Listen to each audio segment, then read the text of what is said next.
Baik, kita telah mempelajari tentang raja-raja dan secara apa ya, sedikit-sedikit kita lihat raja-raja itu, tetapi mari kita lihat lebih spesifik tentang beberapa raja dan lewat melihat raja-raja ini, pada akhirnya kita pun bisa bercermin, bercermin lewat mereka apa yang menjadi kehendak Tuhan bagi kita. Sekarang ini, hari ini kita akan lihat mengenai Raja Asa. Raja Asa dikenal sebagai raja yang baik, tetapi pada akhirnya dia menjadi jahat. Asa, arti namanya adalah penyembuh. Dia adalah raja ketiga. Dia memerintah cukup lama, 41 tahun. Kita bisa bayangkan, selama 41 tahun dia memerintah, 41 dia memerintah, di sebelah utara, itu ada 7 raja yang bergantian. Ada 7 raja. Yerobeam, Nadab, Baesa, Ela, Zimri, Timni, Omri, dan Ahab. Maka lewat lewat ini saja, lewat mengetahui fakta ini aja, kita bisa tahu kasih Tuhan terhadap Asa itu luar biasa, luar biasa, betul ya? Bayangin kalau misalnya gitu ya, di di negara tetangga sudah terjadi pergantian kepemimpinan, tetapi di negara kita tetap ada satu pemimpin di dalam kasih karunia Tuhan tetap dipelihara. Ini suatu berkat yang luar biasa hebat. Asa dia berhasil di awal pemerintahannya karena dia taat. Dia taat. Ya, dia lakukan reformasi agama, tetapi di tahun yang terakhir, tahun-tahun pemerintahannya, dia menderita pada kakinya itu penyakit yang parah gitu ya. Penyakit yang parah. Dia lebih bersandar kepada tabib-tabib, bukan kepada Tuhan. Mari kita lihat mengenai Raja Asa ini. Karena di dalam kehidupan kita pun, ya, dalam kehidupan kita hari ini, um, kalau kita lihat ada orang yang berimannya luar biasa gitu ya, luar biasa beriman, tapi di akhir kehidupan dia membuang iman, menolak Yesus Kristus sebagai juru selamat. Hal ini banyak terjadi di seluruh dunia. Apalagi kalau misalnya orang atau jemaat biasa, mungkin itu suatu hal yang tidak menarik perhatian gitu. Kurang, ya, kurang menarik perhatian. Tetapi ini terjadi juga kepada pemimpin-pemimpin Kristen. Nah ini, pemimpin-pemimpin Kristen. Bagaimana mereka di akhir kehidupan dia meninggalkan Yesus. Ini suatu hal yang sangat-sangat tragis sebenarnya. Mari kita lihat dan belajar melalui Raja Asa. Kita bisa lihat. Yang pertama, ada 10 tahun damai di masa awal pemerintahan Asa. 10 tahun damai. Coba kita lihat dulu 2 Tawarik 14 ayat 3 sampai 5. 2 Tawarik 14 ayat 3 sampai 5. Kita lihat ya. Oke, 2 Tawarik. Oh, sebentar.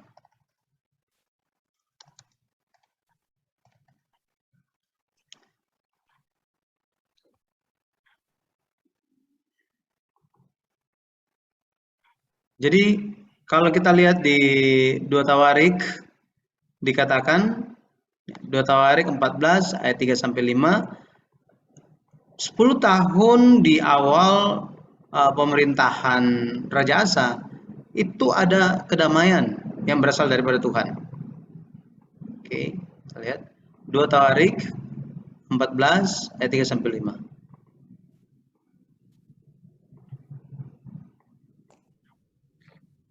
Oke, saya baca. Kalau dari ayat yang pertama, saya baca. Kemudian Abia mendapat perhentian bersama-sama dengan nenek moyangnya dan ia dikuburkan di kota Daud. Maka Asa anaknya menjadi raja menggantikan dia. Pada zaman pemerintahannya, negeri itu aman selama 10 tahun. Asa, nah di sini, Asa melakukan apa yang baik dan yang benar di mata Tuhan Allahnya. Ia menjauhkan mezbah-mezbah asing dan bukit-bukit pengorbanan, memecahkan tugu-tugu berhala, dan menghancurkan tiang-tiang berhala. Ia memerintahkan orang Yehuda supaya mereka mencari Tuhan, Allah nenek moyang mereka, dan mematuhi hukum dan perintah. Ayat 5. Ia menjauhkan bukit-bukit pengorbanan dan pedupaan-pedupaan dari segala kota di Yehuda, dan kerajaan pun aman di bawah pemerintahannya. Jadi ditekankan di ayat 1 bahwa pada zaman pemerintahan Asa, 10 tahun awal itu ada damai. Berarti apa? Berarti setelah 10 tahun, di tahun yang ke-11 ada terjadi sesuatu, terjadi perang.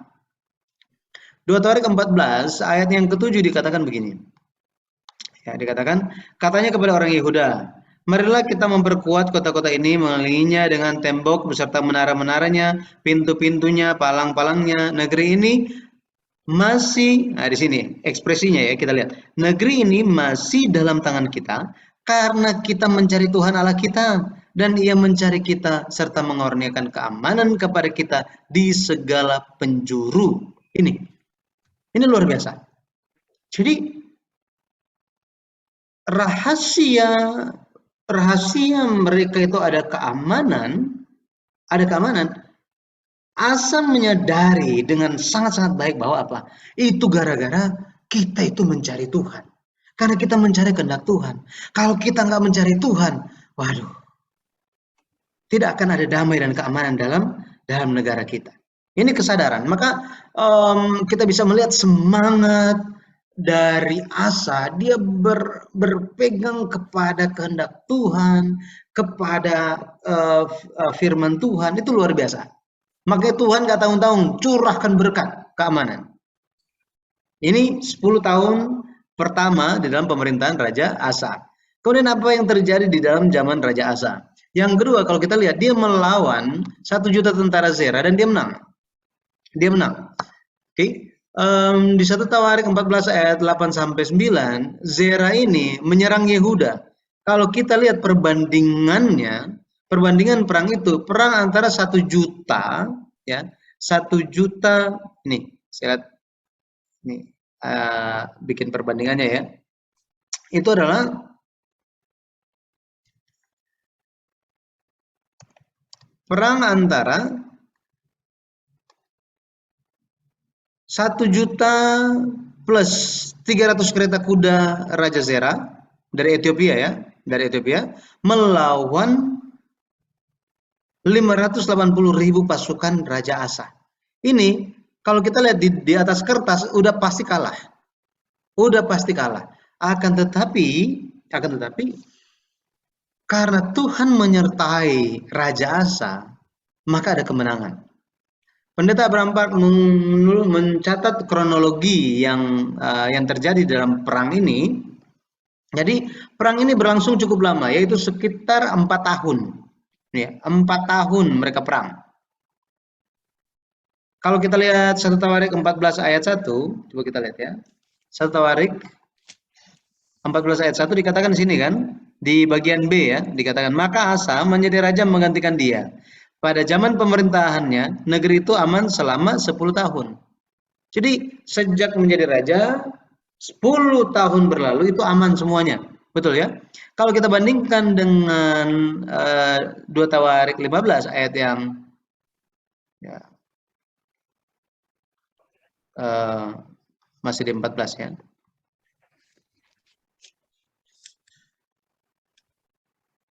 Masih ayat 14, coba kita lihat.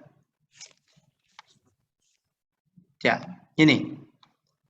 Kalau kita lihat di ayat yang ke-8 dikatakan pasukan-pasukan Asa jumlahnya 300.000 orang yang membawa perisai besar dan tombak, dan yang dari Benyamin jumlahnya 280.000 orang yang membawa perisai kecil sebagai pemanah. Mereka semua pahlawan-pahlawan yang gagah perkasa.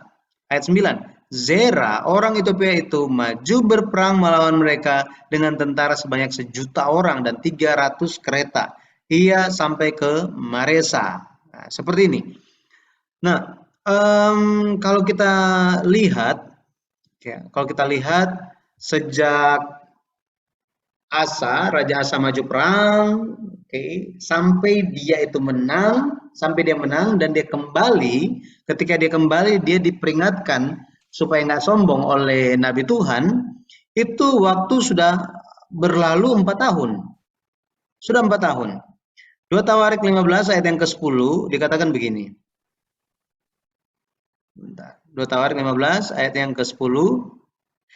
Mereka berkumpul di Yerusalem pada bulan ketiga tahun ke-15 dari pemerintahan Asa. Tahun ke berapa? Tahun ke-15. Jadi kan ada damai 10 tahun. Tetapi pada tahun pemerintahan pada pemerintahan tahun ke-11 sampai ke-14 ya. Ini terjadi perang. Terjadi perang. Ini. Ya, jadi kalau kita lihat terjadi perang dari tahun ke-11 sampai tahun ke-15. Jadi ada 4 tahun. Ya, ada 4 tahun perang. Pada akhirnya kalau kita lihat ada kemenangan total. Ya, ada kemenangan dan dicatat lagi apa rahasia kemenangan Raja Asa. Ayat yang ke-11 coba kita lihat. Kita lihat 2 Tawarik. Oke, 2 Tawarik 14 ayat 11 coba kita lihat. 2 Tawarik 14 ayatnya yang ke-11 dikatakan begini. Kemudian Asa berseru kepada Tuhan Allahnya, "Ya Allah, selain daripada Engkau tidak ada yang dapat menolong yang lemah terhadap yang kuat. Tolonglah kami ya Tuhan, Allah kami, karena kepadamu-lah kami bersandar dan dengan nama-Mu kami maju melawan pasukan yang besar jumlahnya ini. Ya Tuhan, Engkau Allah kami, jangan biarkan seorang manusia mempunyai kekuatan untuk melawan Engkau." Nah, ini merupakan rahasia bagaimana kemenangan bisa diperoleh Raja Asa. Ini suatu hal yang sangat mengagumkan kalau kita lihat bagaimana Asa karena dia itu menjalankan kehidupan iman, dia terus melihat kepada Tuhan. Maka ketika ada permasalahan datang, dia Dia bersandar, berserah kepada Tuhan saja. Dia bilang hanya Tuhan yang bisa menolong kami. Kami yang lemah terhadap yang kuat. Jadi ketika kita hari ini pun, ketika kita merasa lemah, kita menghadapi tantangan zaman sekarang ini, mungkin juga ada pergumulan pribadi, bahkan di dunia sekarang ini ada COVID varian baru juga masuk, gitu ya, sangat berbahaya. Kita bilang Tuhan, hanya Engkau yang menolong kami yang lemah ini. Betul ya? Hanya Tuhan yang bisa menolong kami yang lemah ini. Makanya Yesus berkata Apa ajakan Yesus kepada manusia? Yesus bilang Marilah kepadaku kamu yang letih lesu, yang berbeban berat, aku akan memberikan kelegaan kepadamu. Nah, jadi ini undangan Yesus Kristus untuk umat manusia bisa datang kepadanya. Maka kita bisa lihat Asa, dia mendapat kemenangan besar. Setelah dia pulang, kalau kita lihat, ya, setelah dia pulang, dia menang besar. Tuhan mengutus nabi untuk memperingatkan dia. Coba kita lihat 2 Tawarik 15, 2 Tawarik pasal 15. Di ayat yang pertama dikatakan begini, Azaria bin Oded dihinggapi roh Allah. Jadi ini Azaria yang datang ya. Ia pergi menemui Asa dan berkata kepadanya, "Dengarlah kepadaku Asa dan seluruh Yehuda dan Benyamin. Tuhan beserta dengan kamu, bila mana kamu beserta dengan dia. Bila mana kamu mencarinya, ia berkenan ditemui olehmu. Tetapi bila mana kamu meninggalkannya, kamu akan ditinggalkannya. Lama sekali Israel tanpa Allah yang benar, tanpa ajaran daripada imam dan tanpa hukum. Tetapi dalam kesesakan mereka berbalik kepada Tuhan, Allah orang Israel. Mereka mencarinya dan ia berkenan ditemui oleh mereka." Nah, jadi kalau kita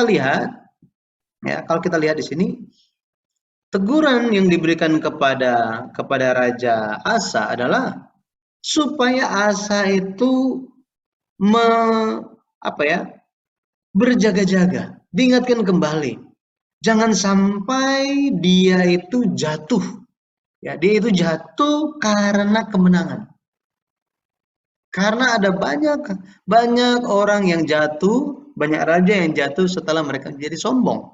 Tuhan mengetahui hal itu. Itu sebabnya Tuhan bilang selama kamu Selama kamu bersama-sama dengan Tuhan, selama kamu mencari Tuhan, maka Tuhan akan selalu ada.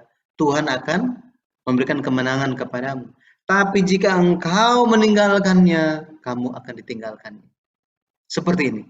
Jadi intinya dari Nabi Azaria ini dikatakan, carilah Tuhan.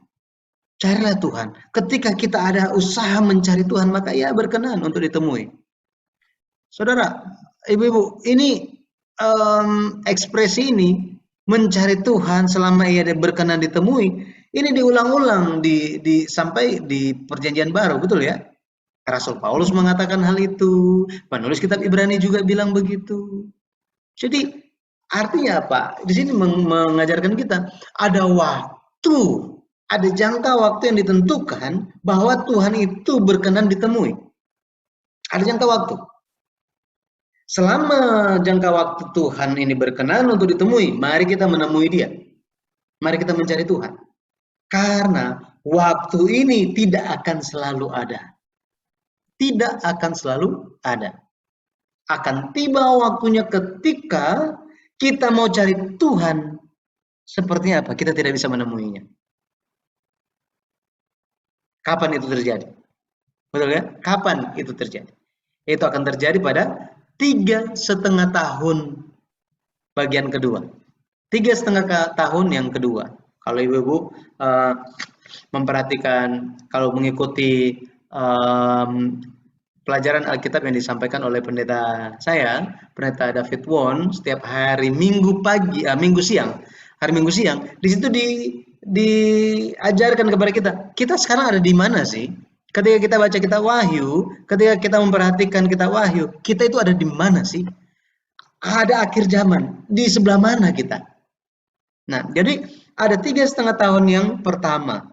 3,5 tahun yang pertama ini merupakan zaman kasih karunia ketika segala hal yang ingin kita lakukan, semua kuasa dari Tuhan itu dicurahkan kepada kita. Tetapi ini tidak akan selama-lamanya. Akan ada waktu ketika masa itu berhenti. Dan mulailah suatu masa ketika kita tidak bisa lagi. Ya, mau baca firman aja nggak bisa. Mau cari Alkitab juga sulit, mau beribadah juga susah, mau mencari Tuhan hatinya sudah keburu jadi keras, seperti ini.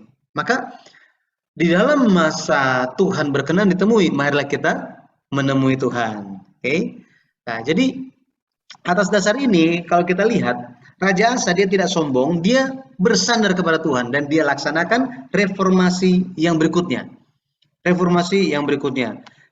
kita lihat di 2 Tawarik 15, di situ dikatakan bahwa reformasi agama yang dilakukan oleh Raja Asa begitu kuatnya sampai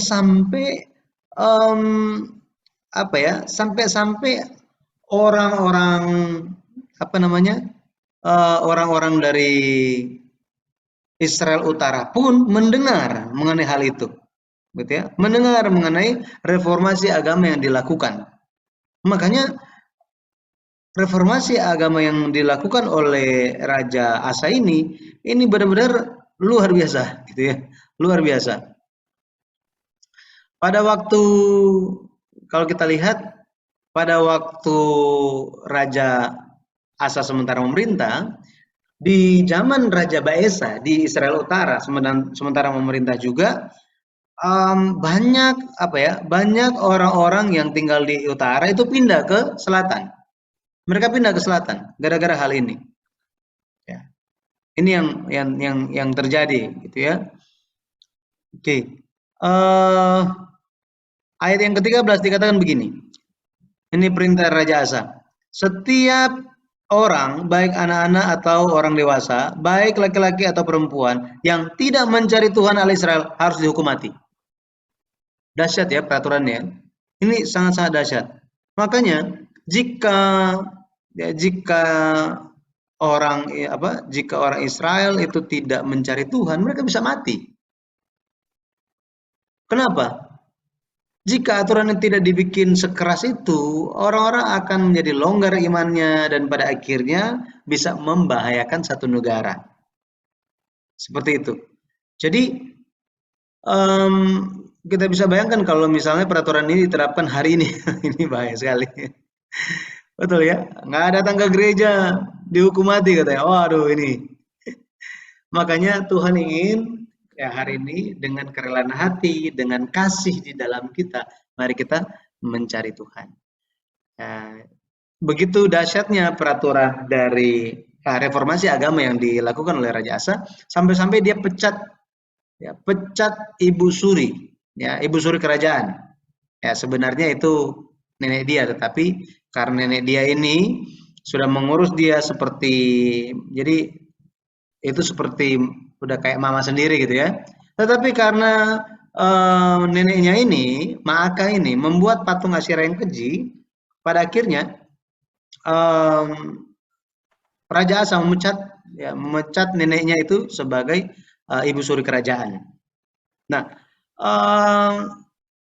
sejak waktu itu, kalau kita lihat dari tahun yang ke-15 gitu ya, ini dari tahun ke-15 sampai tahun ke-35 pemerintahan Raja Asa tidak ada perang. Ya, tidak ada perang. Ini suatu berkat yang luar biasa. Suatu berkat yang luar biasa. Akan tetapi pada pada tahun ke-35 ya, tahun 35 ini ada hal yang terjadi, ya, ada hal yang terjadi. Terjadi apa ya? Kalau kita lihat ada perang antara Baesa, ya antara Baesa ini Raja Utara dan Asa dari Yehuda Selatan. Pada waktu itu Asa tampil sebagai orang yang berbeda. Dia menjadi orang yang berbeda karena dia bersandar kepada Raja Aram. Bersandar kepada Raja Aram. Apa yang terjadi kepada dia? Betul ya? Nah, kalau kita lihat, gara-gara hal ini Tuhan mengutus Hanani untuk menegur, ya, untuk menegur Raja Asa ini. 2 Tawarik 16 coba kita lihat. 2 Tawarik 16 ayat yang ke-7 dikatakan begini. Pada waktu itu datanglah Hanani, pelihat itu, kepada Asa Raja Yehuda, katanya kepadanya, karena engkau bersandar kepada Raja Aram dan tidak bersandar kepada Tuhan Allahmu, oleh karena itu terluputlah Raja Aram dari tanganmu. Artinya apa? Di zaman itu raja-raja mereka hanya saling bantu karena politik aja, bukan karena ketulusan hati dan lain-lain, bukan. Makanya seharusnya Raja Aram ini, bangsa Aram ini akan takluk di bawah Raja Asa. Tetapi karena dia bersandar kepada Raja Aram, bukan kepada Tuhan. Tuhan bilang apa? Mereka, Raja Aram ini, tentara Aram ini, akan luput daripadamu. Engkau tidak akan menaklukkan mereka. Gitu ya. Ayat yang ke-9 dikatakan apa? Karena mata Tuhan menjelajah seluruh bumi untuk melimpahkan kekuatannya kepada mereka yang bersungguh hati terhadap dia.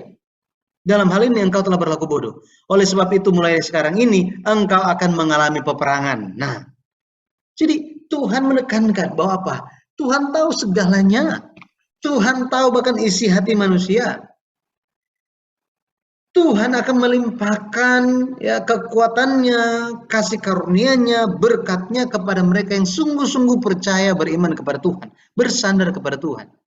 Tetapi engkau lakukan ini, Raja Asa, ya, ini merupakan hal yang bodoh. Mulai sekarang kamu akan mengalami peperangan terus.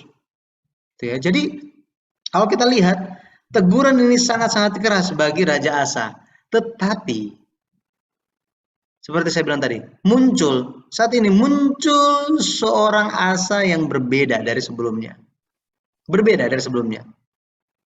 Orang yang bagaimana? Orang yang sombong.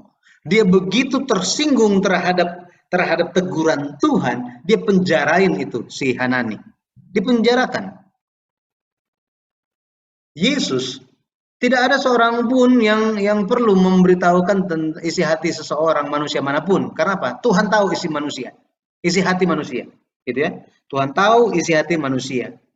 Makanya ketika firman itu disampaikan dan hati kita itu tertusuk, betul ya? Tertusuk. Firman itu menusuk hati kita. Kita harus apa? Harus mengkoreksi hati kita. Betul ya? Artinya apa? Artinya hati nurani kita itu masih bekerja.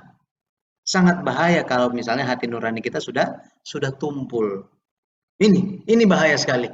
Makanya ketika kita dengar firman Tuhan, kadang-kadang kita gitu ya, bisa sampai, aduh kok pendeta ngomong kayak gitu sih? Aduh, ini saya tersinggung nih, gitu, saya tersinggung.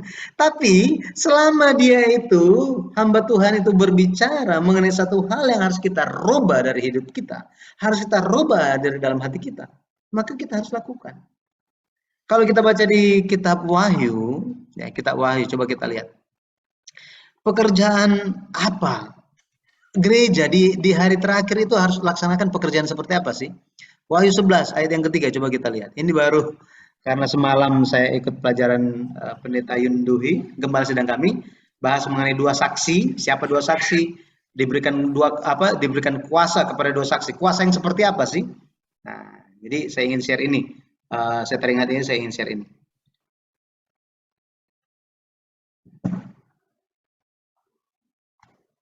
Wahyu 11 ayat yang ketiga.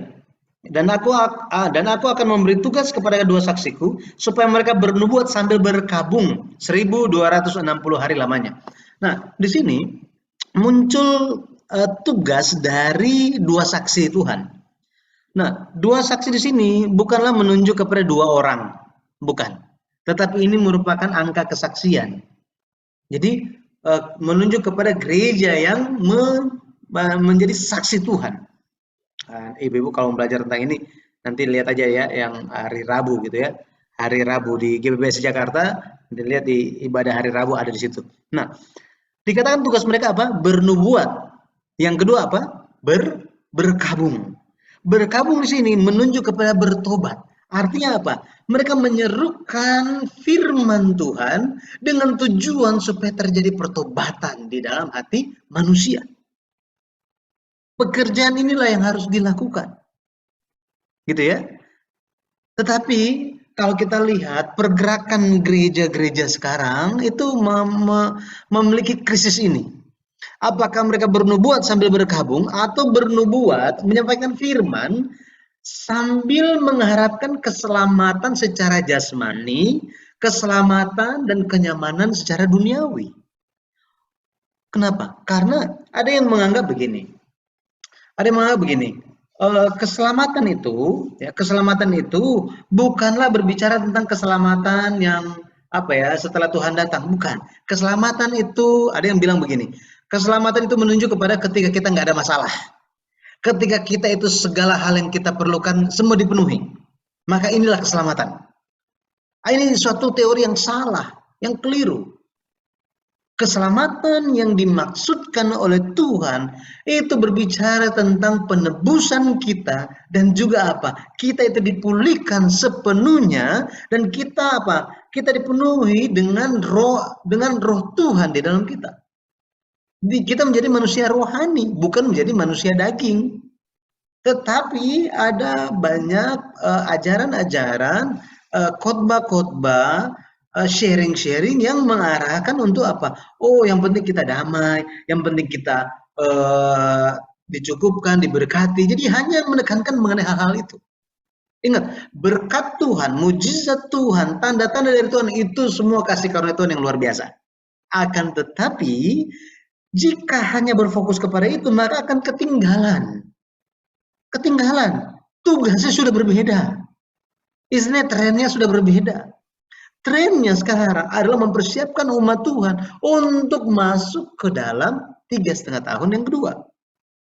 Hal-hal yang harus dilakukan apa? Harus bernubuat sambil berkabung, bertobat. Makanya pertobatan ini merupakan hal yang sangat-sangat penting. Sangat-sangat penting. Asa dia tidak bertobat, yang dia lakukan apa? Dia penjarain hamba Tuhan. Dia penjarakan.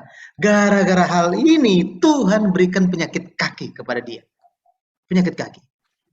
Maka bagi kita hari ini pun sama, gitu ya. Bagi kita hari ini ketika kita mengeraskan hati kita kita tidak mau mendengarkan firman Tuhan. Maka yang akan terjadi adalah hati kita makin keras, dan makin keras. Mau kembali, mau bertobat, mau dengar firman, mau nyanyi pujian, mau doa, mau apapun udah nggak suka. Sakit rohani. Betul ya? Sakit rohani. Ini akan terjadi. Maka kita semua harus bersandar kepada Tuhan. Mazmur 146, coba kita lihat. Mazmur 146 memberikan nasihat yang sangat baik bagi kita. Mazmur 146 ayat 3 dan 4. Dikatakan begini, janganlah percaya kepada bangsawan, kepada anak manusia yang tidak dapat memberikan keselamatan. Apabila nyawanya melayang, ia kembali ke tanah. Pada hari itu juga lenyaplah maksud-maksudnya. Ayat 5 dikatakan apa? Berbahagialah orang yang mempunyai Tuhan, orang yang mempunyai Allah Yakub sebagai penolong, yang harapannya pada Tuhan Allahnya. Haleluya. Ini kita harus memegang janji Tuhan ini. Sehingga ketika kita menjalankan iman kita, kehidupan keluarga, bisnis keluarga, juga pelayanan, kita bisa apa? Menampakkan kemuliaan Tuhan. Makanya pemazmur katakan apa? Aku hendak memuliakan Tuhan selama aku hidup dan bermazmur bagi Allahku selagi ku ada. Betul ya? Aku hendak bersyukur pada Tuhan, gitu kan? Dan bermazmur selagi ku ada. Nah, itu lagunya. Dan kita semua tahu lagunya kan?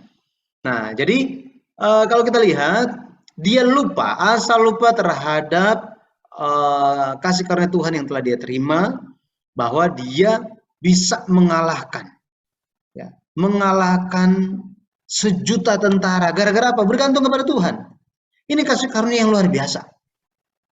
Masalahnya gara-gara apa? Gara-gara lupa. Ini hati-hati. Lupa. Oke?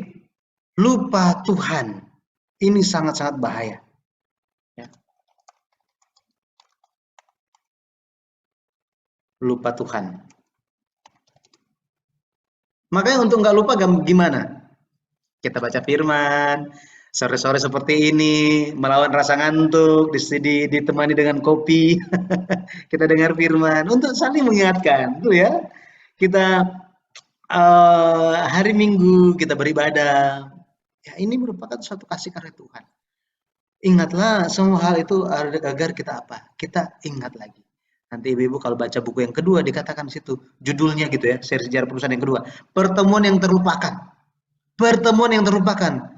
Buku yang kedua berbicara khususnya mengenai apa? Mengenai 40 tahun orang Israel itu menjalankan apa ya, kehidupan padang gurun gara-gara mereka lupa Tuhan. Padahal apa? Tuhan selalu beserta dengan mereka setiap saat. Bukan setiap waktu aja, setiap saat. Anytime Tuhan selalu ada. All the time Tuhan selalu ada. Tetapi yang mereka lakukan apa? Mereka lupa Tuhan. Padahal Tuhan ada, betul kan? Ada tabut Tuhan kan? Ada kemah suci kan? Ada tiang awan kan? Ibu bisa bayangin nggak kalau misalnya tiang awan lagi panas-panas kayak sekarang ini misalnya gitu ya. Tiang awan itu cuma ada di atas rumah kita aja, di rumah tetangga-tetangga nggak ada.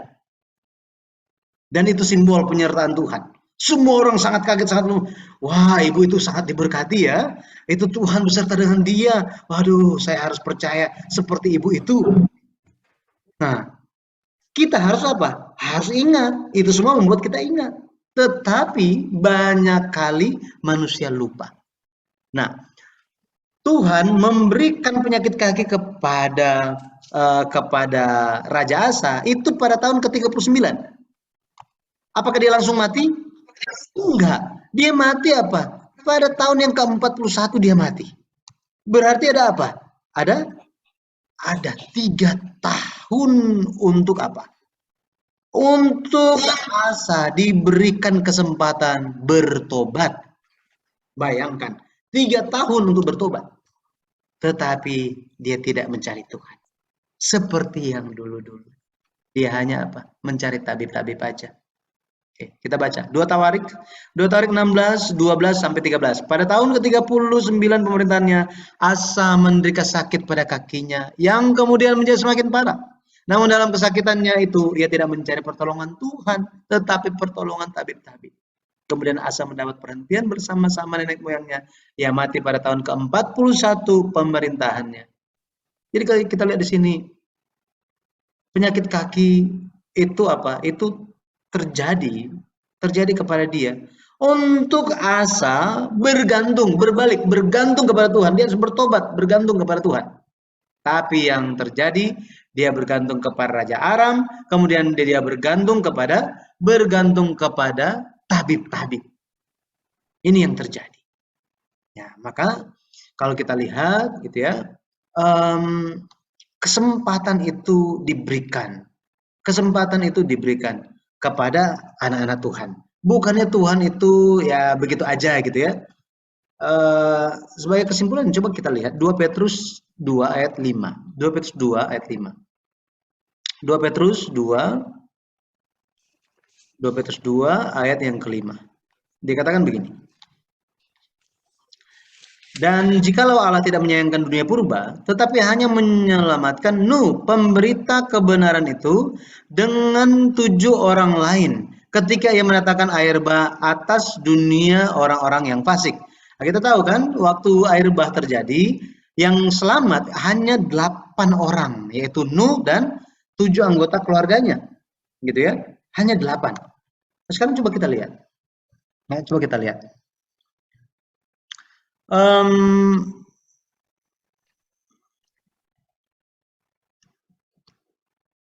Oke.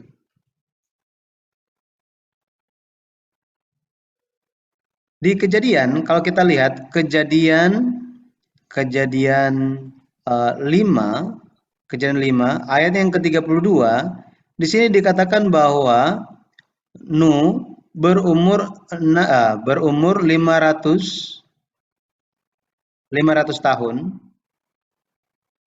500 tahun waktu ada anak-anak ya.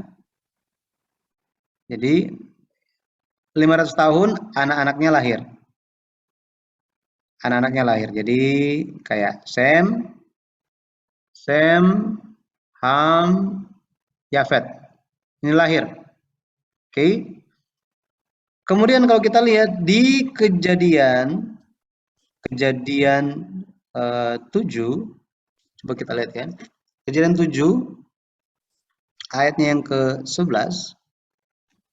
Kita lihat. Kejadian 7 ayat yang ke-11. Nanti Ibu bisa buka lagi seri yang pertama, buku silsilah di kitab Kejadian. Nanti bisa lihat di situ. Oke. Ayatnya yang ke-11. Dikatakan begini, pada waktu umur Nuh 600 tahun, pada bulan yang kedua, pada hari yang ke-17 bulan itu, pada hari itulah terbelah segala mata air samudera raya yang dahsyat dan terbukalah tingkap-tingkap langit. Nah, tingkap-tingkap di langit. Ayatnya yang ke-6 dikatakan, Nuh berumur 600 tahun ketika air bah datang meliputi bumi. Maksudnya apa? Maksudnya, jadi di sini Nuh 600 tahun, air bah terjadi kan? Ini air bah terjadi.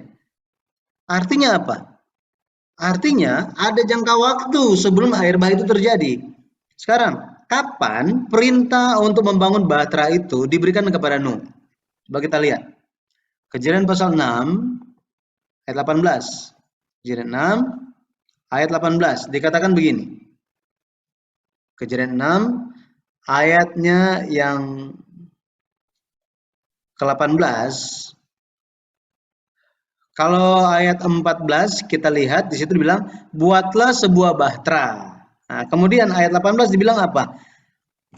Tetapi dengan engkau aku akan mengadakan perjanjianku dan engkau akan masuk ke dalam bahtera itu, engkau bersama-sama dengan anak-anakmu dan istrimu dan istri anak-anakmu. Maksudnya apa? Maksudnya ketika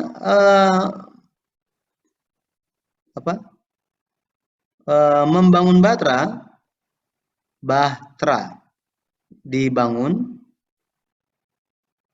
ini Sem, Ham, Yafet sudah married kan? Sudah nikah mereka. Oke? sudah nikah. Sem, Ham, Yafet sudah nikah semuanya. Artinya kalau misalnya mereka itu dari sini aja gitu ya, dari angka ini kita bisa lihat bahwa sekitar ya 70 sampai 80 tahun ini merupakan jangka waktu membangun Bahtera.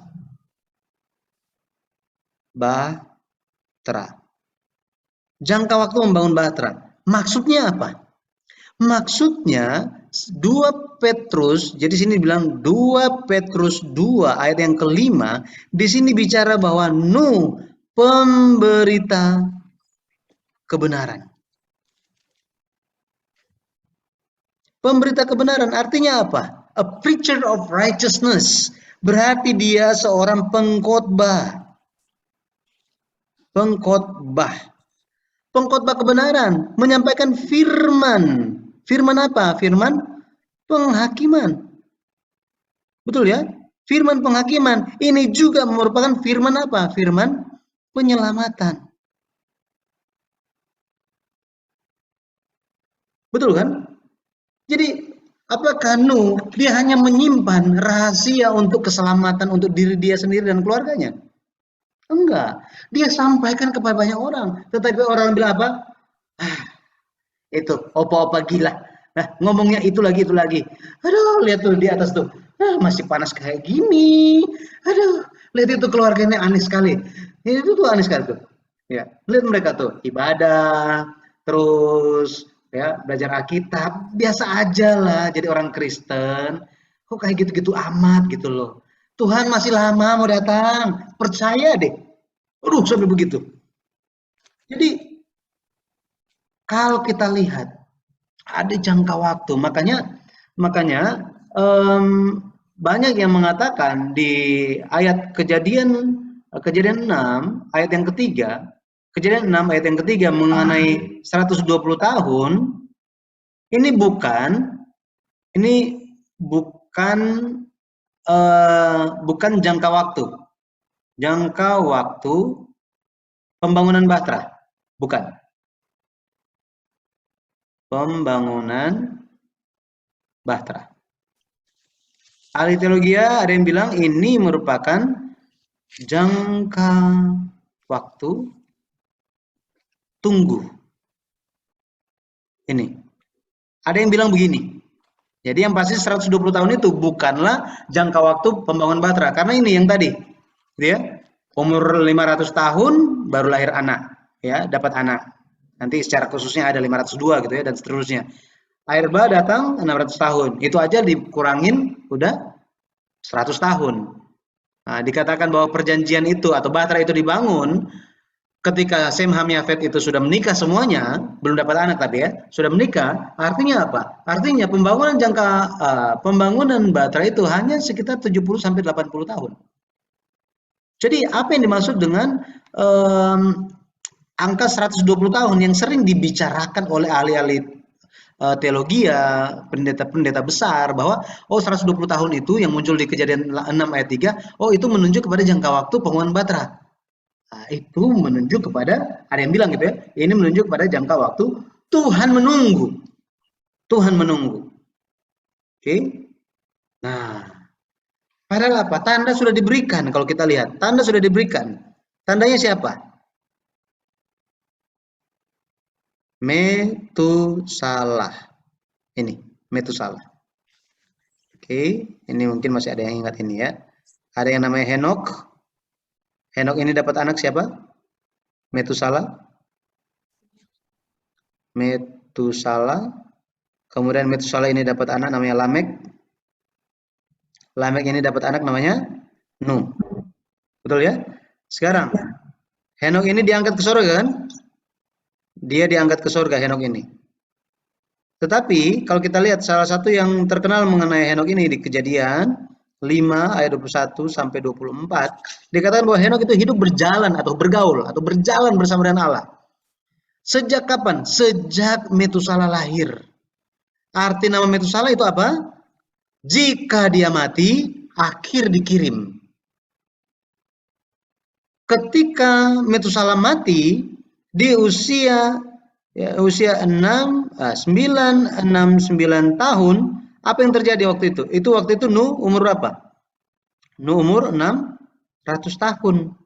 Dan ini adalah air bah terjadi. Jadi di tahun Metusala itu mati, di tahun itu pun air bah terjadi. Ini adalah tandanya. Ini sudah disampaikan, sudah dikasih tahu oleh Tuhan. Oke. Tetapi banyak orang apa? Banyak orang mengabaikan belas kasih Tuhan.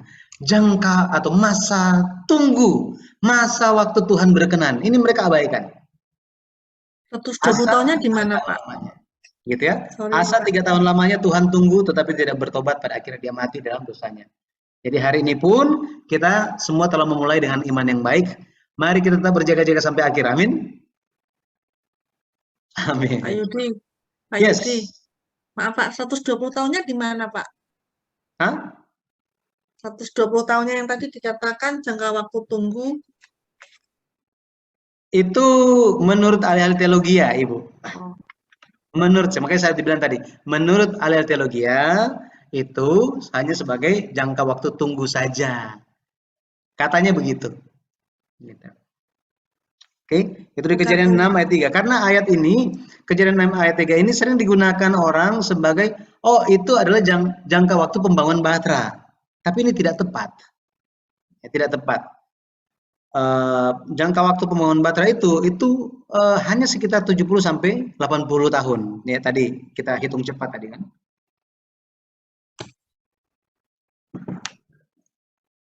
Gitu. Ya. Jadi diperkirakan ada yang mau bertanya? Diperkirakan itu waktu pembangunan awal Bahtera itu kira-kira Sem Ham Yafet itu umur 20-30 tahun gitu ya, Pak ya. Jadi sekitar 15 sampai 20 tahun. Karena usia menikah zaman dulu itu di sekitar range begitu. Di sekitar range umur begitu. Jadi kalau misalnya kita umpamakan, misalnya gitu ya, Sam, oh dia mau merit, misalnya umur 17 tahun misalnya, umur 17 tahun. Berarti umur Nuh waktu itu kan 500, kalau 502 dia dapat anak gitu ya, 502 Sam lahir, berarti kalau Sam merit itu umur 17 tahun, berarti kan dia umur 519 tahun. Usia Nuh, betul ya? Nah, kemudian misalnya si Ham juga merit umur 17 tahun, berarti kan 2 tahun lagi kan? Yafet juga merit 2 tahun lagi. Jadi diperkirakan, makanya di buku Susila di Kitab Kejadian, Pendeta Abraham Park singkapkan ini. Bahwa apa? Pembangunan Bahtera itu bukan 120 tahun, hanya sekitar 70 sampai 80 tahun. Seperti itu.